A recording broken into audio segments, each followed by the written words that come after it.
Let's hear from Joe from Pittsburgh. Hi, Rich and Adam. Joe from Pittsburgh. Even with the question of schools reopening unresolved, many parents have already made the decision to homeschool or use cyber school this fall, myself included. Any thoughts or tricks on how to maintain sanity while both working and being a part-time teacher during this unique time in history? Thanks, guys, and feel free to use this clip on the air. So also that was echoed by Bill Lawrence on Facebook, who was asking for advice on resources for homeschoolers because he knew that you and Julie did that at one point. Yeah. So thanks, Bill and Joe, for that question. It's kind of a two-part question. One is homeschooling resources, and the other is how to kind of maintain sanity as a parent when you're trying to work and also homeschool kids. It's tough. I don't know that I have the ultimate answer to that. You do. But your as somebody, container, you can lock yourself in the container. I have a shipping container, and I lock myself in it like a womb, and I say, "Don't bother me." Seems to work pretty well. At the same time, Julie and I have spent some time homeschooling our kids, and we both have worked from home for quite a while, so we have some experience in this. So the first thing is maintaining your sanity. And I think now that everybody or a lot of people are working from home now, and that's a new thing, I think it's important to have boundaries around what is work time and what is homeschooling time or leisure time, right? Because when you're working from home, it can all bleed into each other, and then you're kind of always working and never really working, and a lot of times you're not 100% present in whatever you're doing because these things are overlapping. So rule number one is establish your work hours, and during those times, that's when you're focused on your profession, right? And that also requires you to, communicate adequately with everybody in your family, your kids and your partner or whatever, so that everybody understands these are the hours when you're doing this thing, and here are the hours where we're going to be doing these other things. And also, I think it's important to still create a little bit of structure around this beyond just the scheduling. Like, don't just sit in your pajamas all day. Like, it's easy to fall into a kind of depressive melancholy when you're at home all the time, and just getting dressed like you would for a normal work day, or just maintaining some of those practices, I think are important in maintaining your sanity as well. In terms of homeschooling resources, look, education is shifting.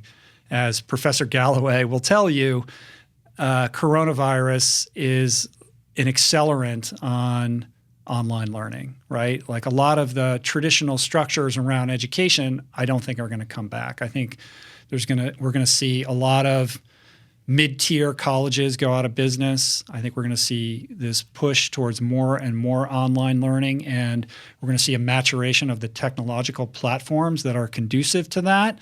And people are starting to realize that a lot of the cost that goes into education isn't really paying dividends. Like, are you really going to pay $80,000 a year to send your kid to USC when it's basically Zoom calls? Like, right. That's going to really upend the paradigm here. So this is being exacerbated and accelerated by coronavirus, and we're not going to just pivot back to the normal that we knew before. Like, these changes are only going to accelerate. So what I'm saying by that is that online learning is going to become more the norm than the abnormality. That doesn't mean that kids aren't going to eventually go back to the classroom. They will, of course, at some point. I don't think it's going to be this fall for very many people. So we're in this for the long haul. In terms of homeschooling resources, I mean, Julie and I, our paradigm with our kids when they were younger was very much an unschooling methodology. So it wasn't a lot of Kumon and all kinds of online learning courses. We have tutors. We still do for Jaya, who's homeschooled. We have a couple tutors that she spends time with every week and works on projects, and she has some online stuff that she does through those tutors. But I don't have like a list of, these are the websites that you go to. Does Jaya have been homeschooled this whole time? She has been. Yeah, okay. Yeah. Well, she was at a school. She was at Muse for a while, and now she's been homeschooled now for like the last 2 years. Oh, wow. Mathis goes to an art high school in downtown, but now that's all on Zoom. And it's been very difficult because the appeal of this art school was all the studio time and the darkroom time and all the practical, art-based education that she was receiving there. That was her lifeblood. And now it's just Zoom from, 8:30 in the morning to 4 o'clock at night, and it's making her insane. And I don't blame her. Kids are not wired for that. So to the extent that we're trying to mimic that classroom experience by dint of a screen, I think is a mistake. I think what we need to do is leverage the unique opportunities that are available to us to do something a little bit more creative and unique with our children's education. One of the things that I think one of the opportunities I think we have is to create a more experiential-based learning experience for kids where we look at what this is particular especially to younger kids, like look at what they're naturally interested in. Like what are they inclined towards when they're not being told they have to learn something? Like what are the things that they're into? Is it comic books? Is it, drawing pictures? Is it, making beats on, GarageBand? Like what do they do when no one's looking? And then try to figure out how to create some kind of learning experience curriculum that involves that avenue, that involves that discipline, right? And use that to teach everything from math to English, right? Like if somebody wants to make beats, well, there's an opportunity to teach them math. Music is math, right? Create compositions, learn about musical notes and how they relate to math, and figure out a way to translate the emotional experience of making music and listening music into words that can become an essay. Like I really believe in moving towards their natural interests and trying to figure out how to platform that into a greater understanding that involves other disciplines. It's a multidisciplinary approach. It requires a lot of attention and time on behalf of the parents, but I think that's how you get kids engaged in learning, by focusing on what they're already interested in rather than trying to compel them to be interested in something that they're not. Oh, you mean like the American ethic of freedom?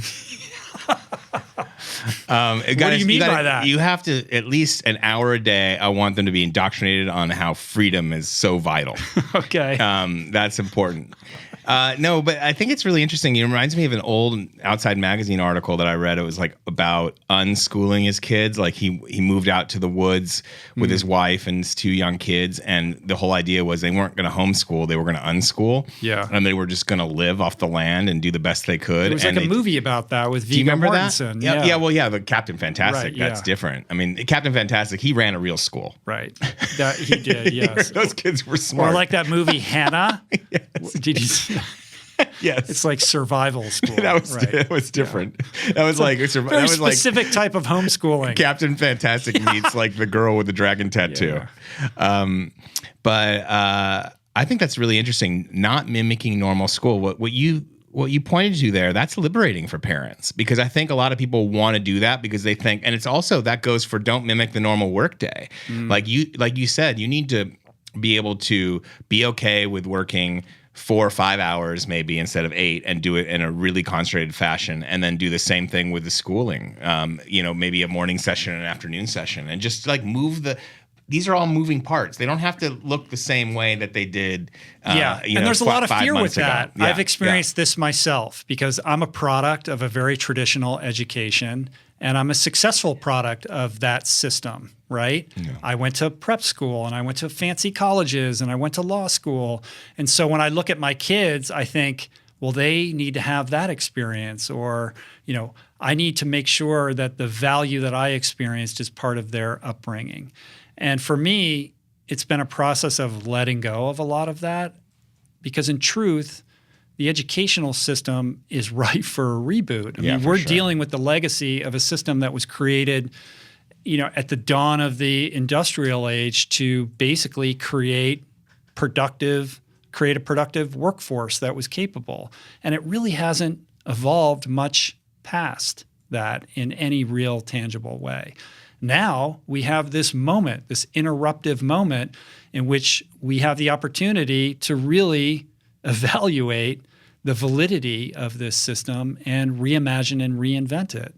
And I think, the hurdle for me has always been, well, if we're doing this unschooling method, or if we're doing, pursuing this in a relatively untraditional way, like, are they going to know how to do math? I had these fears like, well, they're not going to learn about, like pick any subject matter. Right. But when I really thought about it, I thought, well, education doesn't really appreciate the value of the technological tools that are at our behest now. Everybody's got a supercomputer in their pocket that has the answer to every question they ever want asked and answered. So this modality of read and memorize seems completely ludicrous in light of that. Yeah. And what we need to do is focus more on critical thinking skills, life skills, leadership skills. Like, how do we produce a well-rounded, self-sustaining individual with solid self-esteem and leadership skills and the ability to listen and the ability to learn and a love of learning. Like, what you want to do is create somebody who will become a lifelong learner. If somebody's enthusiastic about learning and you have a phone or a laptop, your education doesn't have a start point and an end point. Yeah. This is something you will have your entire life. So how can we instill that in young people? How can we get them excited about learning? And again, it goes back to what I said at the outset, which is focus on the things that they're interested in and demonstrate to them that no matter what that interest is, it's like a seed that can then blossom or flourish into learning about many different anything, because it could intersect with all these other disciplines. Of course, because everything intersects with everything else. Right, it's one big web. I like that. That's really good. And I like what you said about mid-level universities, because I always knew that Trump University, it wasn't the university, it was the time. Yeah. It was if he launched it now, it would be a huge hit. It would be a huge hit. Maybe.